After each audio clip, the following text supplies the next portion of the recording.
Hello बच्चों, चलिए प्रश्न पढ़ते हैं। समय t बराबर 0 पर सेकंड पर कण एक शख्स के अनुदिश गति करता शुरू कर देता है। यदि समय t के साथ उसकी गतिज ऊर्जा एक समान रूप से बढ़ जाती है तो उस पर कार्यरत कुल बल अनुपातिक होगा। पहला विकल्प है वर्गमूल t के, दूसरा विकल्प है t की घात 0 के, तीसरा विकल्प है t के, चौथा विकल्प है 1/वर्गमूल टी के।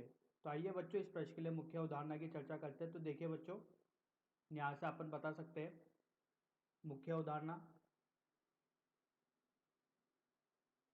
मुख्य अवधारणा। तो देखिए बच्चों, कोई भी पिंड जिसका द्रव्यमान m है, अगर ये v वेग से गतिशील होता है तो बच्चों इसके पास जो ऊर्जा होती है, गतिज ऊर्जा, ये होती है 1/2 mv का वर्ग, और इसके पास संवेग होता है m गुणा v। गतिज ऊर्जा एक अदिश राशि होती है बच्चों, संवेग एक सदिश राशि होती है। इसकी दिशा संवेग की दिशा वेग की दिशा में दी जाती है बच्चों।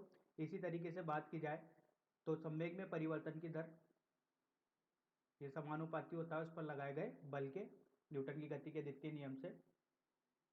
अगर उस पर बल 0 है तो संवेग में परिवर्तन जो होगा वो संरक्षित होगा। प्रारंभिक संवेग किसके बराबर होगा? अंतिम संवेग के बराबर होगा। तो आइए बच्चों इस मुख्य उदाहरण के आधार पर प्रश्न को हल करते हैं। बोला गया है t बराबर 0 सेकंड पर एक शख्स के अनुदिश गति करता है। तो यदि t समय के साथ उसकी गतिज ऊर्जा एक समान रूप से बढ़ती है तो बच्चों गतिज ऊर्जा समानुपाती हो रही है बच्चों समय के। इसी स्थिति में बात की जाए तो गतिज ऊर्जा 1/2 mv का वर्ग होती है बच्चों। तो यहाँ से m का गुणा और m का भाग कर दिया जाएगा। तो बच्चों गतिज ऊर्जा अगर संवेग के पदों में लिखी जाए तो बच्चों ये m v का वर्ग बटे 2m। बच्चों मुख्य उदाहरण में देखा mv संवेग होता है तो संवेग का वर्ग बटे 2m। अब देखिए बच्चों 2 और m यहाँ पर नियतांक है, तो क्योंकि पिंड का द्रव्यमान बदल नहीं सकता तो गतिज ऊर्जा समानुपाती हो गई संवेग के वर्ग के।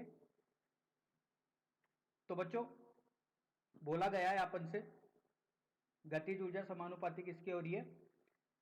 समय के। तो इस स्थिति में संवेग का वर्ग समानुपाती होगा समय के, या संवेग समानुपाती होगा वर्गमूल समय के। ठीक है, तो बच्चों यहां पर लिखते हैं संवेग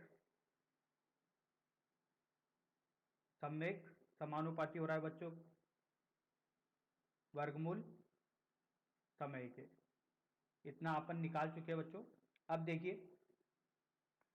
न्यूटन की गति के द्वितीय नियम से अपन जानते हैं बच्चों किसी कण पर लगाए गए बल संवेग में परिवर्तन की दर के समानुपाती होता है बच्चों।